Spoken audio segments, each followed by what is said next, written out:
our objective with the WUC is really to involve all the stakeholders in the development of course material and in looking at the future of education.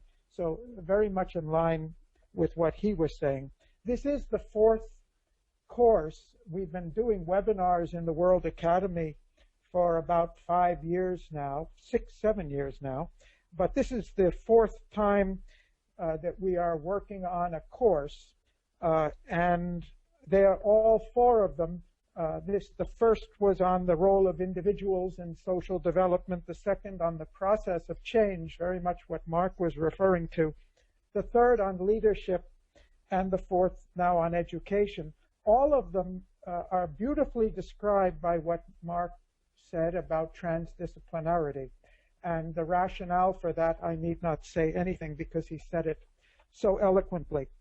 Though we are loosely using the word course to say what we're going to be doing in September, I think what we're less than conducting a course, we're really going to be creating material for a course, and actually these four different segments all form part of a larger cohesive transdisciplinary effort. So the topics are very much interconnected with each other, but we find it more helpful if we focus on one dimension at a time. And then we will be working on actually developing them into full postgraduate level and perhaps other courses, both for live teaching through other institutions with whom we collaborate, as well as online. We begin that process in the fall. I would like to just focus on overall speaking about some of the things that the World University Consortium and World Academy have been thinking about working on in collaboration with many others on how the future education needs to shift in paradigm. And because of the time constraints, I'm really just going to touch on a number of issues. Fortunately, many of you who are speaking are going to come back and elaborate on these.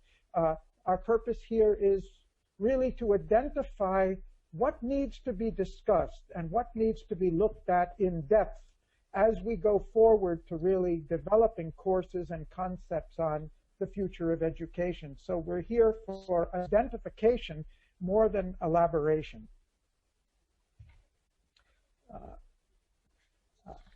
I kind of look at the situation we're in. Education is in a time warp. Education is a process of transmitting to the next generation the cumulative knowledge of past generations of society acquired over long periods of time. It usually, previously, the pace of social evolution was slow, and therefore, if we were really passing on knowledge acquired in the past, it turned out to be a great starting point for where the next generation should go in the future. But as we all know, the pace of social change has accelerated so much, not just technologically, geographically with globalization, organizationally, in terms of our links and interrelationships with each other, that the gap between what we're teaching and also how we're teaching and what we need for the future is growing wider and wider. This is particularly relevant with the field of education, which is one of the important dimensions of education, and in that the jobs we are preparing people for and the skills and knowledge and capacities that we're imparting to them are going to be less and less relevant as the pace of change and evolution of the whole employment sector changes.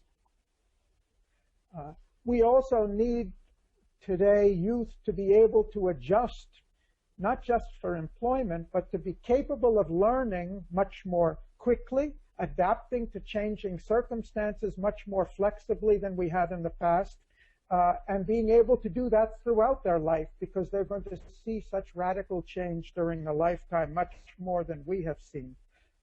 And more we need youth who are oriented not just to a nation or a discipline or an occupation, but really have a much greater understanding of what it is to be a global citizen and what it is to be living in an ecological environment, which we now know we are influencing so dramatically. So these are major considerations. In just brief summary then, we think we're going to need an education that emphasizes much more self-reliance, not just passively receiving knowledge that somebody says and an older generation says is individual initiative, collaborative work, and I'll speak to that, capacity for self-employment, entrepreneurship, leadership, lifelong learning. These are critical needs and are focusing on the future of education. I think our topics will cover ways in which we get to all of them. It raises two critical questions. How should we educate youth to prepare for the challenges, opportunities, and uncertainty of a rapidly evolving social context? That is the method, how. And second, content. What should we be educating them about? What is the substance that we should be trying to communicate or elicit through the educational process? So I'm going to talk about a paradigm shift in each of these areas in a very summary way. First, in pedagogy, a change in teaching methods. I come from Napa, California. We have a new technology high school was set up there about 20 years ago. And in the process, the city went out to 20 companies, fast-growing companies in the region, the northern tip of Silicon Valley, and asked them what do they need that they're not getting from youth who they're hiring. What can we do to change the educational system to make it more appropriate for the capabilities they need? And number one on the list unanimously was, you're educating people to act alone, to learn alone, and compete with one another. And yet when they come into our work environment, they almost never act alone. They have to act and learn how to work together and learn together and teach each other and share. And therefore, we need a collaborative learning environment. And the high school actually changed the whole paradigm from individual students studying with a teacher to groups of students working together throughout the year on different topics, teaching each other. And of course, the teacher's still there as a facilitator. But to move from this competitive to collaborative learning environment. We need a shift from passive to active learning. And of course, when we say we have to remember that we're talking globally. And certainly the present status of education is very different in different countries and very different in different institutions. So any generalization will be appropriate to some, and others may say, well, we think we're already doing that. But more and more we need the idea to move from the idea that education is imparting, transmitting knowledge to a passive recipient, to individuals and groups learning how to learn and seeking knowledge for themselves. And of course, with the technological innovations that we have and the access to learning, this is much more possible than it was when we go back to the early development of the existing paradigm at a time when even books were not available. Knowledge was not available, and the teacher was an embodiment, a reservoir, a repository of knowledge that could be gotten perhaps from no other place. Today, that's clearly not true.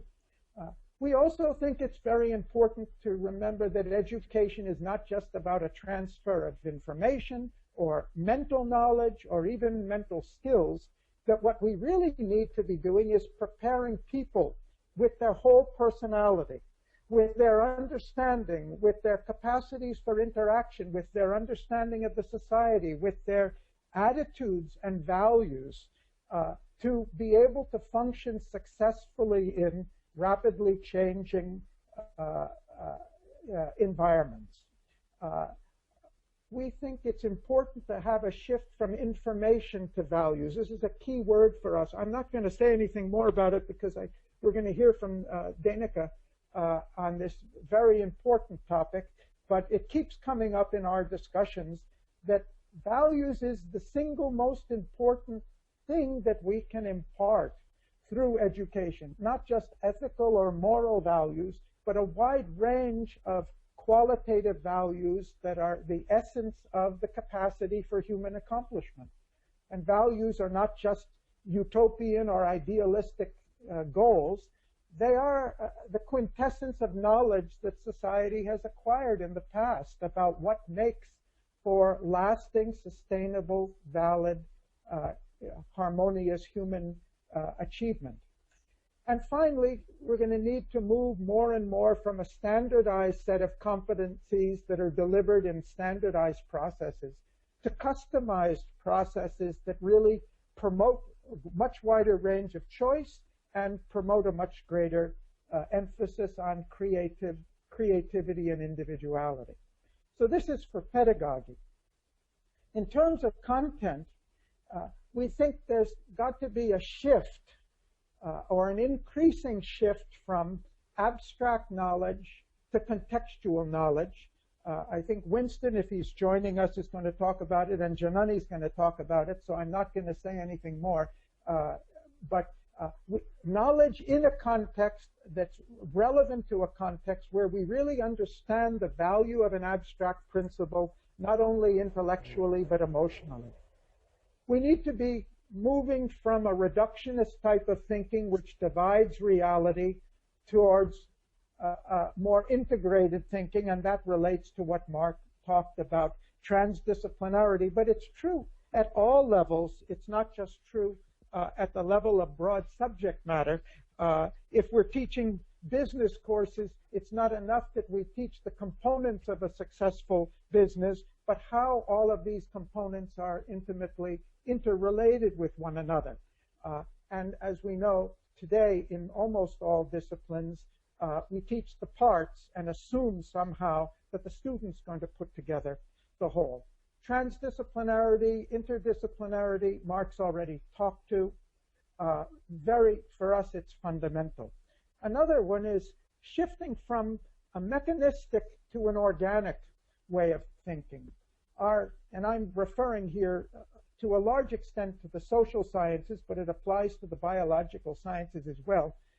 We have modeled our social sciences against or on the natural sciences and the phenomenal success of physical sciences, and tend to regard reality in a similar way, as if it's a mechanical system or a complex mechanism, rather than really fully appreciating both the organic nature of social reality, but also the conscious nature of social reality. While we were waiting to start the call, Robert Hoffman commented on the Newtonian approach to economics, which is a good example of this phenomenon. We think we need a shift from a predominant or exclusive focus on the objective reality. We think of knowledge as the knowledge of the objective reality, to recognize how important the subjective dimension, regardless of what the subject is. Alberto Zucconi, our Secretary General of the Consortium, who couldn't join us tonight because he's traveling from Rome to Africa somewhere, but he's trained thousands and thousands of physicians in Italy who come out of the medical school with an excellent, superb technical training in the illnesses and physiology, anatomy of the human body, but have learned very, very little or next to nothing about how do you interact with patients, and what is the psychology of a patient in disease, and how do you manage families. And this is all the more remarkable considering how much evidence there is about the importance of the psychological dimension in cure, or in illness and in cure. And what's true in medicine is also true in economics, is also true in society, certainly true in management. The social dimension and the psychological dimension can be more powerful and greater determinant than the objective facts that you see in a financial statement or on economic indicators. We think there needs to be a shift from this kind of dualistic thinking, which is very natural to the human mind. It's either this or that. It's neo-Keynesian or it's neoliberal. It's one or the other. To really see reality more in terms of wider truths, in which there's a truth in the freedom of initiative behind neoliberalism, and there's a truth in the need for regulation, because no market can really survive if it isn't, there won't be a competitive market if it isn't. I will finish in about 1.5 minutes, if that's okay. So we need to look at things not in terms of dualities, but complementarity of different aspects of truth.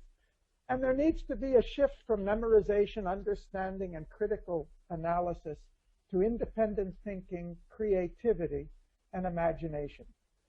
To sum up, and this goes very much back to what Mark said, so I don't have to dwell on it, we think the real subject of all education must be how human beings accomplish. And accomplishment is a transdisciplinary subject, because whether or not your subject is scientific research or philosophy or business or the arts, whatever it may be, human beings striving in a systematic way to accomplish go through a human process. And we think it's essential that students more and more become conscious of what that process is. 10 days ago, I was in Ljubljana, and I addressed a group of 15 PhD students studying nanotechnology and computer science on the subject of leadership in research. They all have a technical expertise. They're all on the verge of getting their PhDs, but they've never really studied what is the human process by which people collaborate to make new discoveries, and what is the process of leading that research process to make it effective. So I stop here. This is only trying to set forth some of the issues which I know you will be talking about later, and I look forward to hearing from you and working with you, and I hope many of you will join us in Dubrovnik later in the year. Thank you.